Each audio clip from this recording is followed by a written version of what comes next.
There are just a couple of things that I want to go over from Friday's Level 1 podcast. Honestly, by his standards for how he reacts to a lot of things, it was fairly tame, but there were a couple of things that stuck out to me.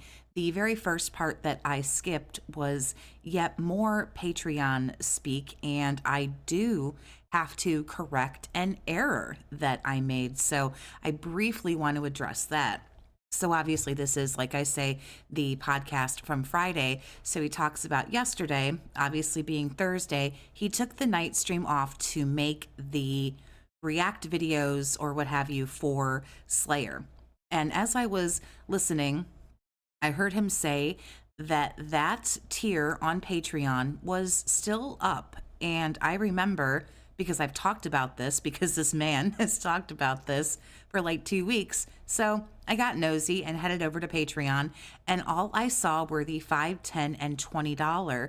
And silly me, so I have to take the hit, which is fine, and try to correct this.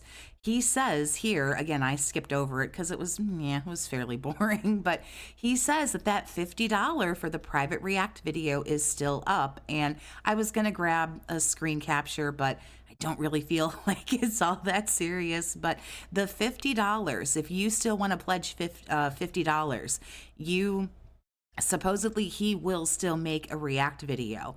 I don't know why he's doing this where he doesn't want to make them for Slayer anymore, or he feels like it's getting too out of control, but I'm not really sure why he says he's not doing them anymore, yet the goal continues to stay up. So again, my bad. When I went there the first time, I actually didn't see that, and I reported that it was gone. And so silly me, it is simply not true. But really, we just had to talk about that again for some reason. I'm still fairly confused on the whole thing, but that's fine. It doesn't really, I suppose, matter in the big scheme of things.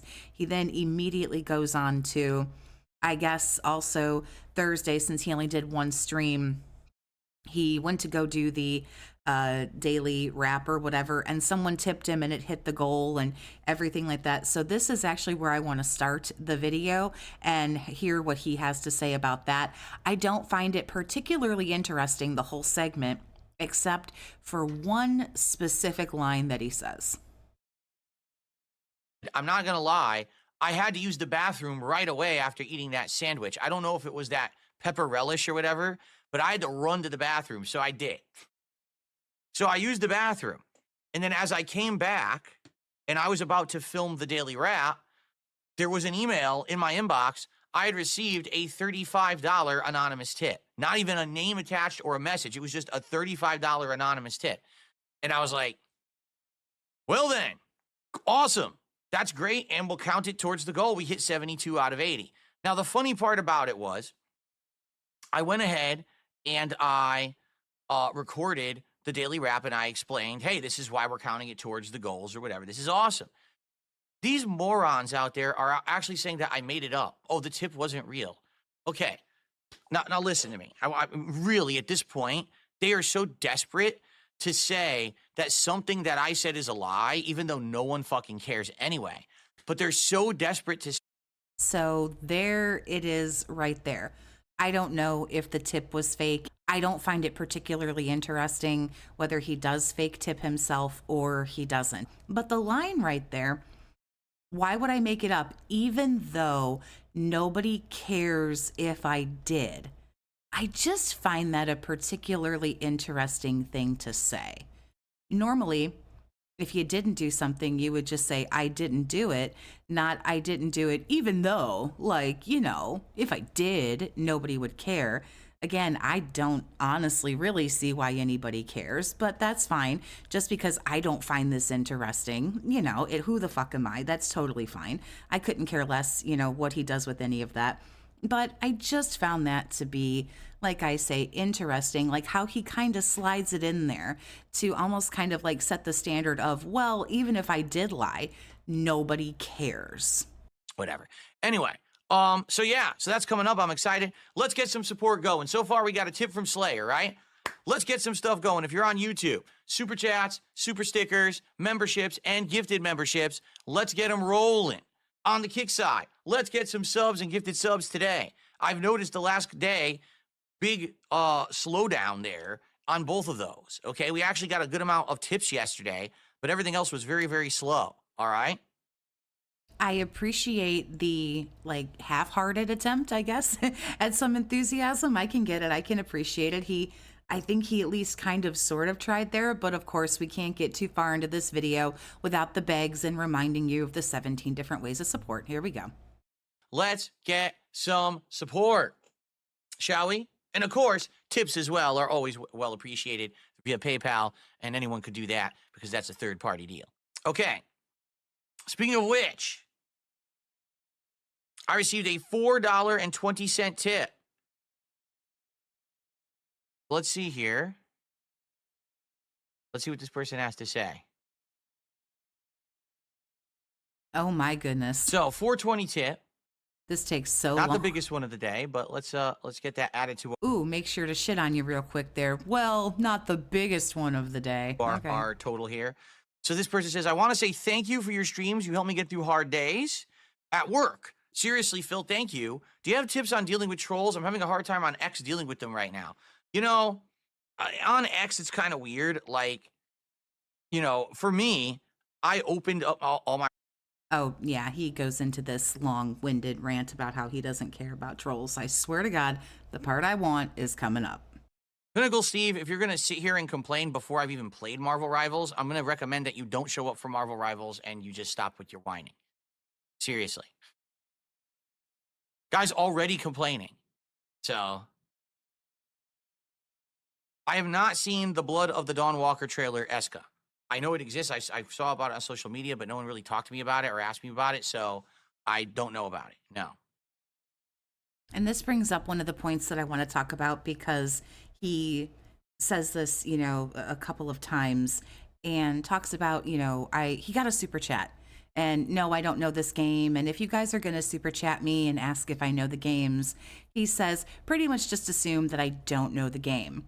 And it's like, but then he goes on in other conversations and other videos about, you know, he's a 16-year pro and he's a 16-year veteran in this game and that game. But he's repeatedly said multiple times, you know, there were games I didn't know about.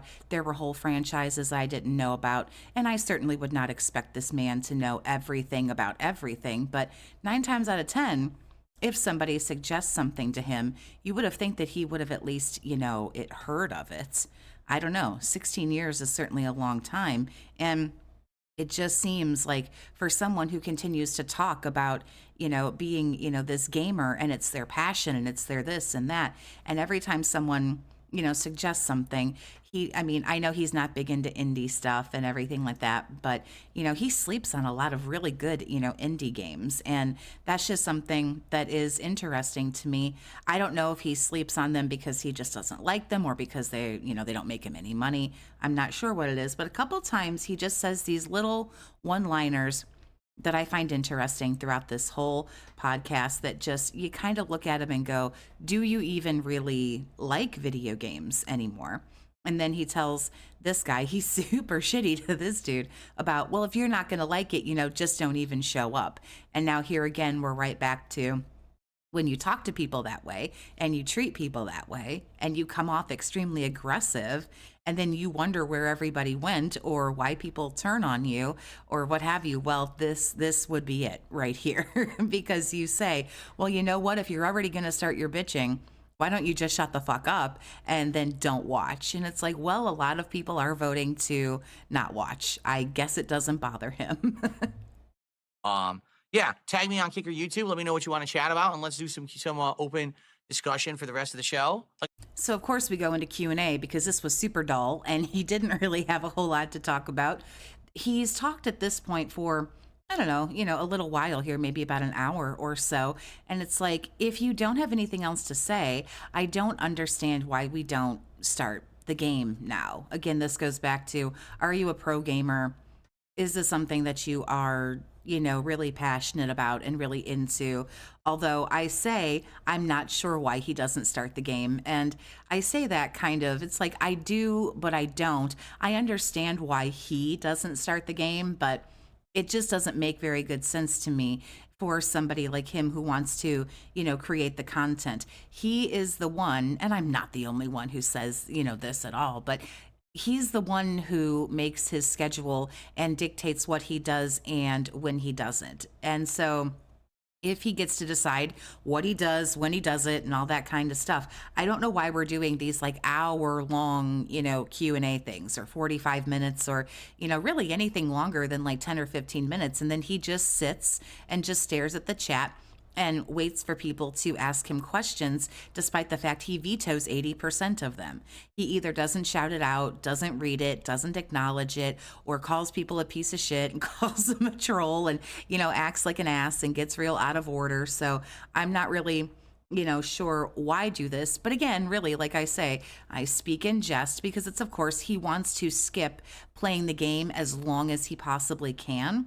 But the thing that bothers me about all of this is he always talks about, I don't have any time. I don't have any time. And I've said this on other videos. It is nothing new. His time management is just absolutely piss poor. It could not get worse. Things like this are just completely superfluous. They don't need to be here. And I understand the point because he doesn't want to play the game, but then complains that there isn't enough time. And it's like, it's really hard to watch things like this because I don't know if he cares that he's kind of in his own way. He complains about the games taking so long to finish, but because he does this purposefully and just about daily, you have to wonder, does he really truly get upset that the games take so long to play? I almost think that maybe he enjoys when these things take a long time, as long as the support holds, mind you. But the whales at this point are not tipping for the game. They're tipping because he's asking for money or demanding money or whatever. So the game obviously doesn't really have anything to do with it. Is it just easier when the gameplay takes so ridiculously long because then he doesn't have to think about what to play next? It's hard for me to decipher. Does he want to rush through these to get to something new? Does he, maybe want to sit on a game a little bit longer so that he doesn't have to, think about what to play next? It's always a big fucking deal. A lot of this podcast here was, well, we finished this game and this game. And of course he's going to, rage quit, Stalker 2 and all that. So what are we going to do? What are we going to do? And then we have to talk about it for weeks before we pick something new, because everything has to be so discussed and dragged out and beaten to death and just, basically it dissected. It takes so long. I wonder if he just sits on a game maybe a little bit longer to avoid that. I'm not sure, but it's hard to watch somebody complain about their schedule when they make the schedule and they could make the changes to it. And if they don't like the way something is going, they have the full power and full authority to change that. He lets people know very clearly, you're not going to push me around. You're not going to boss me around. This is my channel. I do what I want when the fuck I want to do it. But then yet I don't have time. This is holding me up. This is slowing me down. I don't understand. But we have time for these very drawn out, very long-winded segments where there's so much dead air. He's just sitting there sipping out of that cup, waiting for people to ask him this stuff, which most of the time isn't particularly interesting, or maybe it is interesting and it's something that sets him off and he gets very animated and emotional and agitated about it. Just interesting to me, and I wanted to throw that in there. The next big thing that I want to jump to is during this like super lame Q&A, somebody brings up DSPolitics. And so I want to kind of jump to that. Again, only a couple little interesting tidbits there, but I do want to talk about them. So off we go. They said they bought a house. Do I have advice for the first 2 weeks? Yes, don't go out and finance all of the furnishings of your house with credit cards with the expectations that you're going to be able to pay them off for the next couple of years, because you'll be declaring bankruptcy in about 6 years. That's the best advice I could give you. I was actually really surprised that he said that and wanted to throw that in, because this is basically what he says right before he starts talking about DSPolitics. But if you wanted to do that, which I'm not suggesting that's a move that people make, but if you want to go out and buy a bunch of furniture and you want to throw it on the credit cards and you're making $200,000 a year or whatever the fuck he was making in the way back when, in the before time, if you want to do that, again, I'm not suggesting that, whatever people do with their money, I don't fucking care. But if you're pulling 200K and you go out and you get some furniture, you could probably pay it off fairly efficiently if you're not throwing $40, $50, $60,000 a year on a mobile game. And that Secret Limited video has it all broken down, how much he was spending on DoorDash or food, and then alcohol, and then WWE champions. So if almost 50% of your income, approximately, wasn't going to all of that, you probably would be able to do just about whatever you wanted to do, however you wanted to pay for things or finance them, which is everyone's choice to do whatever they want. But that was very interesting. And of course, he didn't talk about why he couldn't pay it off and why he went bankrupt. And it's not that he tries to hide that, but it was just a little bit weird that he just opened up and just said it like that. And there was a very cavalier tone in the way that he said it. Okay. Winston asks, when does DSPolitics return? Shall we talk about this? I actually talked about it a little bit yesterday during the Stalker stream, but let's actually talk about it here on the podcast. So, DSPolitics, an idea that I had, and we started it last fall. And if you would like to know the truth, I wish I didn't. I wish that I had waited. I feel like I jumped the gun, that I was trying to do it at a time when I was still had extra popularity based on my interactions with the guys from Kino Casino and others. I wish I had waited, because I feel like starting DSPolitics last year was a little too early. I should have waited for the Trump inauguration and the momentum. I'm not sure where this idea comes from. It was a year where everybody was voting for president and things had the potential to change quite a bit. And they did, as we obviously elected somebody else. That is maybe even a little bit before that, before voting, before November. To me, that would have been basically a really, really good time to, start something like that. The only real problem with this here is he will it all depends on he doesn't want to piss anybody off, because everybody's got money in their pocket. So he just tries to walk this really wobbly tightrope. And most people are not interested in things like that. He also talked about, what was it that one time, the Snow White trailer or something? He was just scrolling on Twitter or what have you, finding a few things and then going on and talking about them, and really was not getting super deep into politics. I didn't watch a whole lot of the show. I find it incredibly boring, so I can't speak a great deal to it. But what I do know is this is a person who is trying to work an angle, and the angle is, like I say, everybody has money to spend, so I don't want to piss off too many people, despite the fact he pisses off a lot of people. But anyway, he wants to try to not pick and choose a side. And that is something, he talks about it, that it's something that doesn't particularly go over well in the politics, niche. That inauguration would have brought to politics, because now him being president again and all the things that undoubtedly are going to happen that everyone will be talking about constantly, right? But because I started DSPolitics last year, when it kind of was that interim time, and you listen, there were still some great things to talk about on the show, but I feel like that initial momentum that would have been more exciting is gone already. All right. So I really do feel like I kind of blew it with the timing, that I did it too early. If I had waited till this week or next week, or maybe even early next month, it would have been more exciting. But now it's kind of well, Phil's already done it. Right. Okay, now let's talk about DSPolitics. I thought we were talking about DSPolitics, but okay, we can start it right now, I guess. We'll start over again. When I started it, the first week it did great. Giant views, right? Over 1,000 viewers. Okay, giant support, huge support for the show. People loved it. I made hundreds upon hundreds of dollars. People were like, "Wow, this is great new content." All right. Over the course of the month that I did it, literally every episode had way less viewers, way less engagement, and way less support. To the point where that final episode that I did, I felt like I was almost talking to myself. No one in chat was really engaged with the content or talking about it. And I made $60. I like how he remembers that. Can't remember a game that he played, but knows every time he has a bad day how much money was win in the pocket. So there's two things here. Number one, every time you start a channel or you start something, some people do get a little bit of initial takeoff. Some people it's still, a little bit more slow and steady. But as you do anything, as anybody does anything, eventually what goes up must come down. Nobody is at the height and peak of popularity forever. There are people who have a way longer run, than some people. The Beatles were popular for a very long time, whereas there are probably bands that we've never even heard of who had a little blip of popularity up and down and out, and that's just the way everything works. That's entertainment.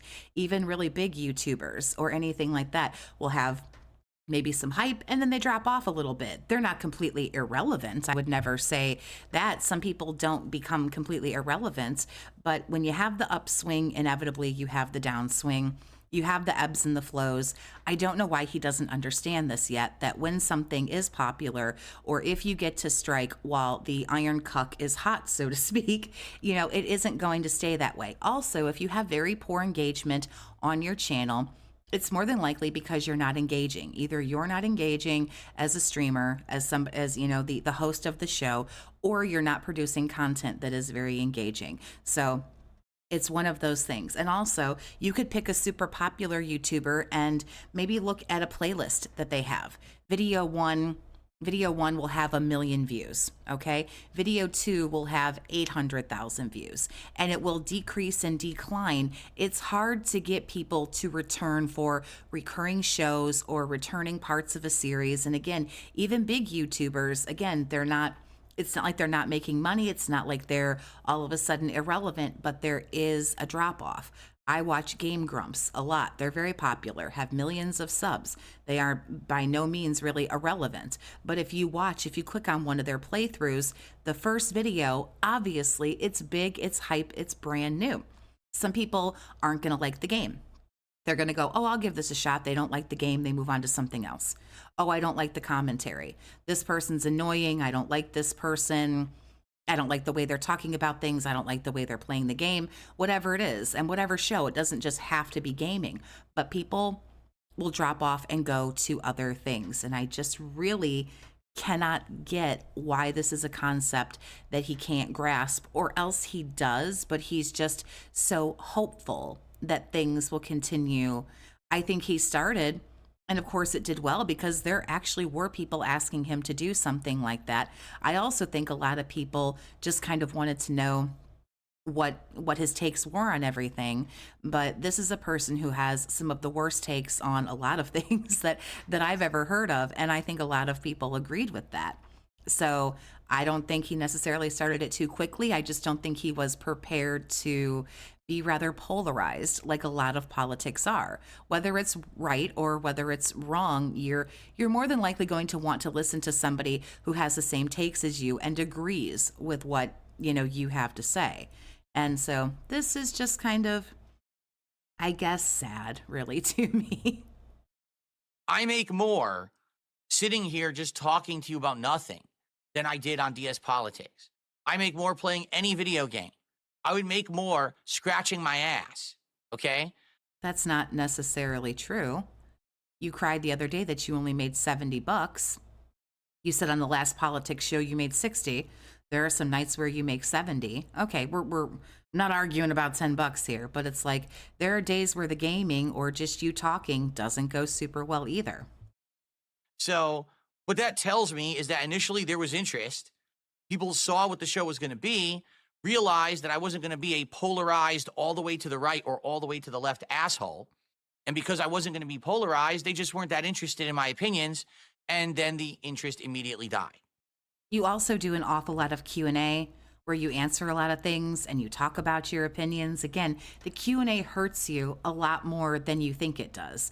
You do it because it's filler, because then you have the ability to wait longer before you play the game, but you don't realize that you're giving away all the information that you are either attempting to have a specific show about, or that you're attempting to paywall, or whatever it is. And he can do whatever the fuck he wants. He can paywall whatever he wants and start whatever show he wants. It's up to him. That's his choice, and that's totally fine if that's what he chooses to do. But the Q&A in so many different ways really screws him, and not everybody who leans all to, one side or the other is necessarily an asshole. People believe what they believe, they have their opinions, they have their thoughts, and again, everyone's entitled to them. Not everybody is going to agree. That's kind of what makes everything interesting, is not everybody agrees with what the other people have to say. But again, because he walks that tightrope, that's not going to work for a lot of people as far as politics are concerned, being a centrist or what have you, because I couldn't care less about politics. So kind of riding in the middle, I can't imagine that would do very well. Okay? Just being honest here. When I was kind of polarized in an opinion, so for example, when I was destroying this BLM leader and her absolute non-logic backwards side talk out of her fucking mouth, and she was just a complete bitch, okay? When I was destroying her, basically then, people liked it. But well, do you realize, because when you do things like that, it becomes entertaining. Somebody might not necessarily even like or agree with what you have to say, but where there's controversy and where there's drama and where there's chaos, there's a little bit of entertainment in that. Again, I don't know who he was destroying or what they were talking about. I couldn't have given fuck all of a care and didn't watch a lot of it. But again, if you're kind of shitting on someone, there's an element of drama, there's an element of entertainment, and people do. I mean, listen, the internet only breaks down to a couple of different things. There's stuff like porn, there's education, or there's like drama and entertainment. You choose which one you want. There's very, very few things that make money, and some make more money than others. Violence, sex, drama, whether you like it or not, dude, that's the kind of shit that will it's going to bring in the crowd. More people are going to enjoy it or hate it, respectively. More people are going to have an opinion. They're more than likely going to have something to say. Then anytime that I had like a rational take, something that wasn't like slamming and destroying someone immediately, no one cared. Okay? So, that's just the truth of the matter. Now, I put DSPolitics on a hiatus for some good reasons. Particularly, I needed to focus on the special events, the Christmas marathon, okay, this other marathon that we earned through goals hit, and my year-end series. I had to get through all of that stuff, and it's like, he only did one show a week, and it was a nighttime stream that went for a couple of hours. So again, we're going back to the I'm too busy to do all of these things, but he can choose when to start. If you think that you want to start a show in the fall, but you know that you have a a Halloween marathon, a Thanksgiving marathon, a Christmas marathon, and a year-end series, then maybe say, I want to start DSPolitics, but you know what? That's just going to have to come in 2025, or that's going to have to show up at a later date. It is something that I want to do, but we're not going to go there right now. Don't you know yet what your schedule is that you do yearly? There is a Halloween thing every year, a Thanksgiving thing, a Christmas thing. Does he do a New Year's thing? It doesn't fucking matter, but you know that those are the big ones. You hit Halloween, Thanksgiving, and Christmas every year. You know you do. You do a year-end series. Does he do them every year? More than likely. Again, his video game content is not the most interesting thing he does. But that's the thing about it, is you already know. You already know this. So you knew that you were going to be busy, but started this anyway and then quit it because you were too busy. Or did you quit it because you couldn't hold the audience? Not even maybe so much about the money, but did you quit because you couldn't hold the audience and people were just not enjoying what you were saying? How am I going to do DSPolitics and still play games and all my regular stuff while I'm doing all this other special stuff? I needed to put it on a hiatus regardless. Well, it's funny that it only went on a hiatus when things took a steep decline. You were okay with doing it and would have been okay to continue to do it, I would assume, if it didn't get to the point where, like he says, he felt like he was talking to himself. If 800 people continuously showed up, he'd still be doing it. And I said, I will bring back DSPolitics after the Trump inauguration. Like, I feel once he's in power and stuff starts happening in politics, that would be the time to bring it back and start actively talking about it and covering it. Politics and government and all those kind of things don't stop because we're going to transition from one president to the other. Now, I don't know shit about fuck when it comes to a lot of things, but I know that something in government, something's going on out there all the time. If you don't want to have your finger on the pulse of that, again, I'm back to just say it. I don't find it interesting. I gotta say, I have to appreciate that he admitted, because I'm not completely polarized, it's not gonna pull in an audience, because what this guy does and what he's notorious for, and again, I don't think it's a bad thing, but he wants to try to pull in as many people as possible. There's generalized statements, there's blanketed statements to try to bring in as many people as possible. And he knows that. Why he honestly ever really thought this was a good idea in the first place, I'm not sure. I'm not sure if this started because the React channel fell off, because Throwback fell off. I'm not really sure. He was still in the Kino arc. The Kino was dying, but it was still there for a little while. So I don't know why exactly he did choose to do this. And I don't know if we'll ever know, because even if he tells you, hey, this is why I do this, it's kind of hard to know, is he giving you a bunch of bullshit or is this really the way he feels? Because there's so many contradictions that it's kind of hard to figure out in some cases what's happening and what's not. Again, okay? I'll be honest with everyone at this point. I haven't even found I'm following the politics, and yes, there's stories I guarantee he's not following the politics anymore. to cover for sure. There's stories.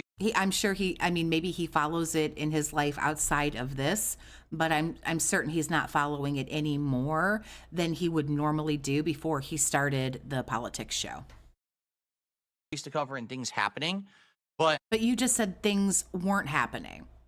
You said that nothing was happening and nothing's going to happen until Trump gets into power, until he, gets inaugurated as the president.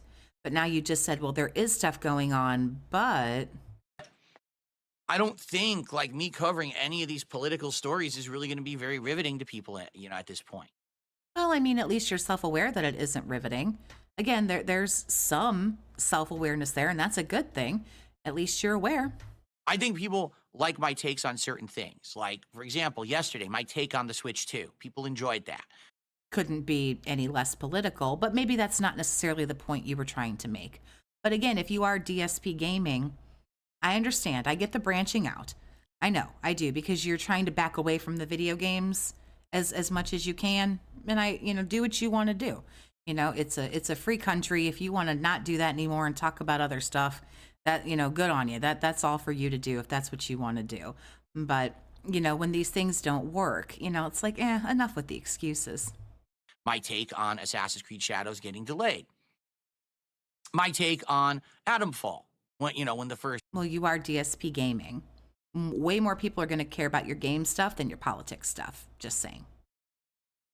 gameplay reveal came out and stuff like that. These are the kind of takes that people are enjoying. I'm breaking these out as highlights and uploading them, and they're getting good views. They're getting more views than anything I'm doing on my channel, okay? That's the kind of stuff that people are looking towards me for. I don't think that many people are saying, I need to get the high-end political opinions from darksydephil, Well, not when you've attempted to establish yourself as a gamer for the last 16 years. No. I'm sure some people have interest in it, but no, not many. YouTube can be very tricky. Once you kind of get into a niche and you fall into a niche, you pretty much do the same thing as everybody else does in whatever niche that you choose. And to try to break into something different can be extremely difficult. There's a lot of growing pains there.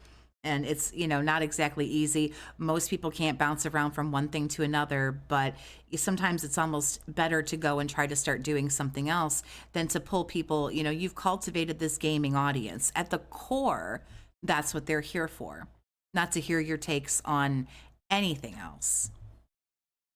Unlike Review Tech USA, who actually thought that people cared about his political opinions, I never thought anyone would care about my political opinions.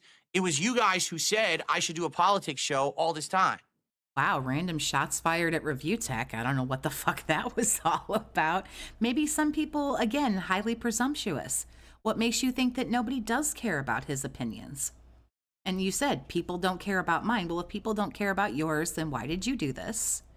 This doesn't make any sense. And again, just another random opportunity to shit on somebody else. Nobody gives a fuck about his opinions. Maybe they do. Dude, how do you know? How the fuck do you know? Do you know everybody who enjoys Review Tech's, content? No, I'm positive that you don't. So why don't you just keep your fucking mouth shut? It was you. You were the ones that you should do politics, Phil. We want to see you do politics. Well, how do you know that Review Tech didn't have people in his chat saying, hey, we want to hear you talk about this? How do you know? Most people who've cultivated some kind of audience have people come into their chat and say, I'd like to hear your thoughts on this. I'd like to hear your thoughts on that. Not everybody, not a majority of people. But there are some people that would come in and say, how do you feel about this or that or whatever? Again, when you've cultivated a fairly big subscriber base or fan base or, whatever, even for people who have a smaller fan base, sometimes the smaller fan bases are more close knit and a little bit more intimate and a little bit more, personal, and they want to know more about the personality. Again, you are the personality. You are the star, so to speak, of this. This is your channel. These are your shows. This is your content. So people might care. Some, but not many, no. So I gave it a shot. I'll be honest, I don't think it really worked.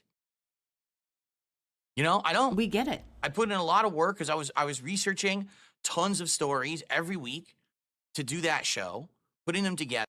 I don't know. I think researching stories may be a relative term, but perhaps he did. I can't speak to that. But when you're reviewing the Snow White trailer, things might have maybe been a little bit dry that week. I don't really think that people liked it that much. Okay, maybe I'm wrong, but when you see a ton of attention, less attention, pretty much almost no attention, and the lowest supported stream you've had in ages, that tells me something. That's a pattern. That's called a decline. That's called a fall off, and it probably means no one cares. Okay? Now, if you guys disagree and you think me bringing it back would work, I would maybe consider it. Well, I highly doubt that he would consider it. I'm not sure why he's saying this. I'm really not sure why this is a big old huge segment right here. I know someone asked a question and we're in the never-ending limbo that is Q&A, but I don't really understand why he goes on like this for as long as he does. Here's what I'm seeing right now. People want me to play certain games. People are enjoying the podcast. People like Smart Guys since I've brought it back. It's doing well right now. This week, we're going to talk about AEW wrestling, which is the first time I've ever seen. So what happens when that eventually falls off? Maybe it won't fall off as quickly because the other guy has a little bit more energy and a little bit more enthusiasm and everything behind him and the way he, carries himself. But what happens when that inevitably falls off? Seen it. Yes, I did watch AEW wrestling, and I have a lot to say about it on Smart Guys on Tuesday. I think people are going to really like that. So I have these things that are kind of like my forte that I think people enjoy hearing me talk about. Also, like I said, I'm actually in the process of determining if and when I can appear for one or more appearances. I'm being asked to be on a couple different shows right now. He's dropped this a couple of times, and maybe other people who make videos, about him have more information about it than I do, but he has dropped this a couple of times that people want me to be on shows. People want me to be on shows. And that's all he'll say. And he'll just go a little bit further. Again, is this bullshit to make him seem as if he's busier? Is this something legitimate? I'm not sure. Usually he'll say, but sometimes when he says, then it goes and it gets ruined, or people decide they don't want to do it, or he decides, or whatever. Maybe he's finally learned to get a little bit more into planning with somebody before you announce it. Because just like when he talked about the documentary and then he decided that he didn't want to do it, and, not that it was like a horrible take or made him, look horrible, but it's silly to kind of announce things and then you don't follow through. And I'm trying to figure it out in my scheduling and everything. and I need to get back to people on. I've been waiting to hear about my schedule. See, the thing is, I don't know about next week because next week I already have an extra day off I'm spending with my wife. So probably I shouldn't also take more time away from stream. Maybe like last week of January or first week of February, I could take some time off to do some special stuff. I'm thinking. Um, but yeah, that's what I'm thinking. But as for DS, So I guess here at the end of January in a couple weeks, the begs must just be massive. Anyway, he goes on this rant a little bit, and it's just getting to the point where it's going on and on. He does say that everybody in the Kick Chat or possibly YouTube, respectively, but he says everybody who has real at the end of their name is dumb and rips on people for that, which I find just it's very out of the blue. It's super rude. It doesn't fucking matter in the big scheme of things. And then out of nowhere, he leaves for 10 minutes. He says he has to go to the bathroom. He's gone for 10 minutes. And I'll be honest with you folks, this podcast ends with the same whimper that it essentially started with. And it was just very, again, tame by the standards that you would have for someone like this. The only thing he got a little bit animated about and a little bit shitty about was the whole, faking tips kind of thing. It is something that bothers him, so he talked about it again. That was the only real little gold dust I could find there. And also the fact that he still has up on his Patreon that you can do the $50 thing, but apparently he is just fucking, maybe he's just had it with Slayer. I don't know if the bromance is over. I don't know if they broke up or what's going on there, but only little bits and pieces here in the podcast. I will be watching the podcast later on today and see what he's got going on. And then I'm doing a tier list on tonight, which is Sunday night, about the words that you never, ever want to hear this man say again. And I'm getting ready to do that. That will be at 7 p.m. tonight, which is Sunday, 7 p.m. Eastern. We are going to do a tear-making, ranky thing about the cringy shit he says that you wish he'd never say again. And that should be a lot of fun. I look forward to it. Thanks, you guys, very much for listening to my video. I hope you enjoyed it. I do invite you to subscribe to the channel. If not, that's cool. I'm not your mom. I can't tell you what to do. But I hope I see you in the next one.